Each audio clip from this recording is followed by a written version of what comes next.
Yeah, I'm about to fade away, 'cause every time I wake up I feel like it's Monday, something's going on. PSSI sedang menyiapkan skenario khusus untuk menjaga kondisi fisik para pemain timnas Indonesia menjelang laga melawan Australia. Ketua Umum PSSI Erick Thohir mengungkapkan bahwa persiapan ini mencakup berbagai aspek teknis dan non-teknis demi memastikan tim tampil optimal.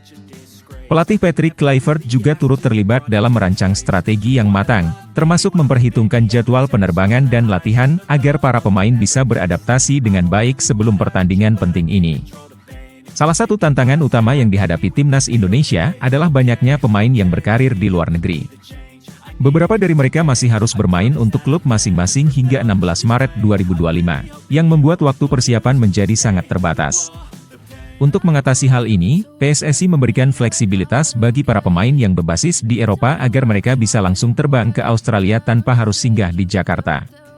Erick Thohir menegaskan bahwa persiapan yang dilakukan benar-benar memperhatikan detail, termasuk faktor kebugaran dan penyesuaian fisik para pemain. Perjalanan panjang dari Eropa ke Australia bisa memakan waktu sekitar 1,5 hari, yang tentunya akan berpengaruh pada kondisi pemain.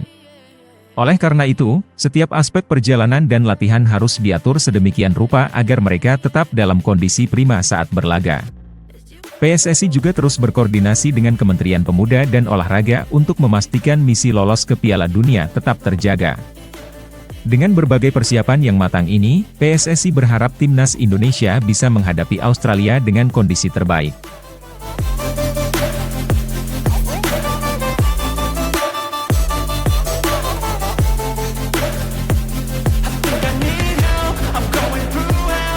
Rafael Struijk berpeluang besar tak masuk dalam rencana Patrick Kluivert di timnas Indonesia.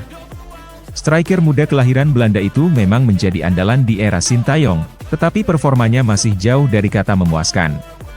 Dari 22 penampilannya bersama timnas Indonesia, Struijk hanya mampu mencetak 1 gol. Bahkan di timnas U23 ia hanya menorehkan 3 gol dari 8 pertandingan.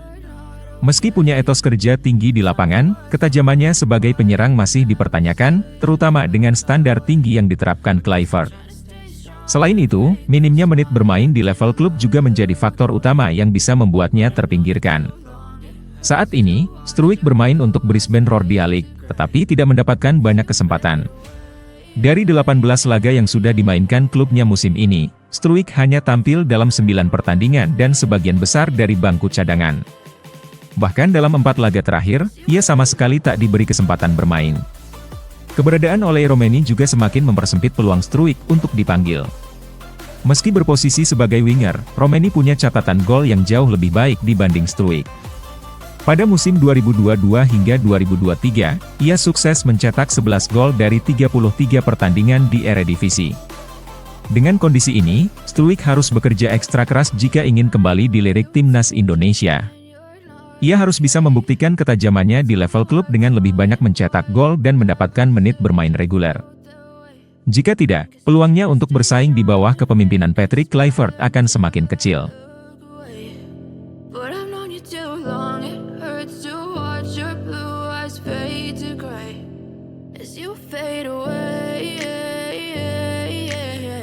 Hari ini menjadi momen spesial bagi Oleh Romeni karena ia resmi mengambil sumpah sebagai warga negara Indonesia.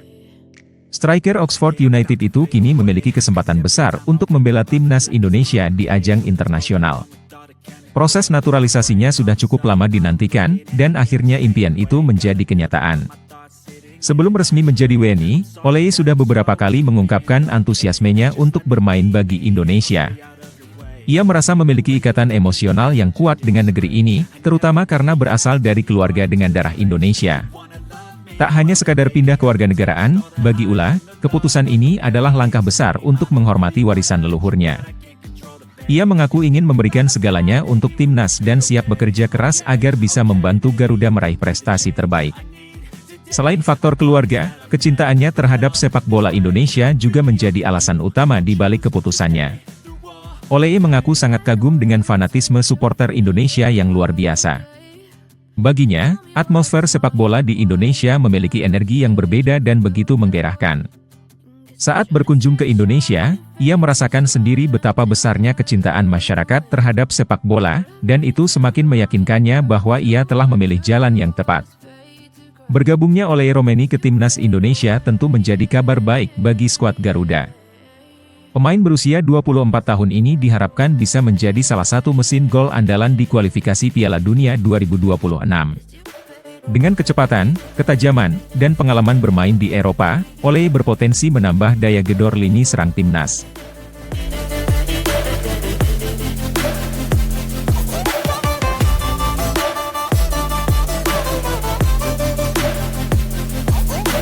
Ramadan Sananta kembali membuktikan kualitasnya sebagai striker tajam di Liga 1. Dalam laga melawan Persebaya Surabaya, ia tampil gemilang dan menjadi kunci kemenangan bagi Persis Solo. Kepercayaan dirinya semakin meningkat setelah performa apik tersebut, dan kini ia bertekad menjaga konsistensinya di pertandingan berikutnya. Persis Solo dijadwalkan menghadapi Persik Kediri, dan Sananta berharap bisa kembali mencetak gol serta membantu tim meraih kemenangan. Bagi Sananta, tampil baik di setiap pertandingan bukan hanya demi tim, tetapi juga demi peluangnya kembali ke timnas Indonesia. Striker berusia 22 tahun ini dikenal memiliki insting gol yang tajam serta daya juang tinggi di lapangan. Dengan kondisi tersebut, ia yakin performa impresifnya bisa menarik perhatian pelatih timnas Indonesia yang baru, Patrick Kluivert. Apalagi, Kluivert dikenal sebagai mantan striker top dunia yang paham betul bagaimana menilai seorang penyerang berkualitas. Kehadiran Kluivert di timnas Indonesia menjadi tantangan tersendiri bagi Sananta. Ia sadar bahwa legenda Belanda itu sedang memantau Liga 1 dengan serius untuk mencari pemain terbaik bagi skuad Garuda. Sananta merasa memiliki gaya permainan yang dinamis dan kemampuan finishing yang bisa bersaing di lini depan timnas. Dengan kerja keras dan konsistensi, ia yakin bisa membuktikan diri layak mendapat tempat di skuad Garuda yang baru.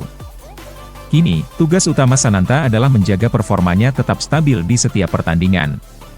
Jika ia terus mencetak gol dan tampil impresif, bukan tidak mungkin namanya akan kembali masuk dalam daftar pemain timnas Indonesia.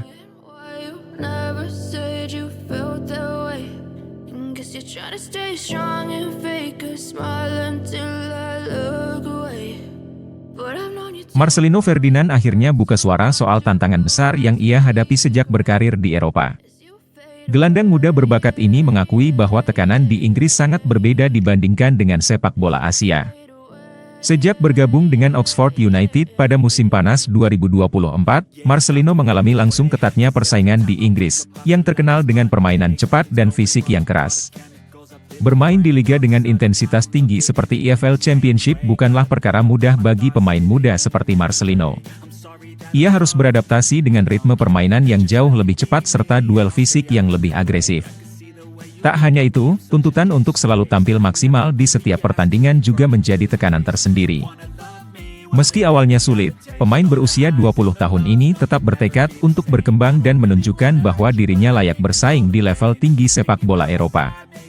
Marcelino mengaku bahwa tantangan yang ia hadapi justru membantunya berkembang lebih cepat. Ia menyadari bahwa bukan hanya fisiknya yang harus ditingkatkan, tetapi juga aspek taktik dan penguasaan bola. Dengan latihan yang lebih intensif dan persaingan yang ketat, ia percaya bahwa pengalaman ini akan membentuknya menjadi pemain yang lebih matang dan siap menghadapi tantangan di level tertinggi. Meski menghadapi banyak kesulitan, Marcelino tetap optimis dan bersemangat untuk terus berkembang. Ia melihat pengalaman ini sebagai batu loncatan untuk mencapai impiannya menjadi pemain top di Eropa.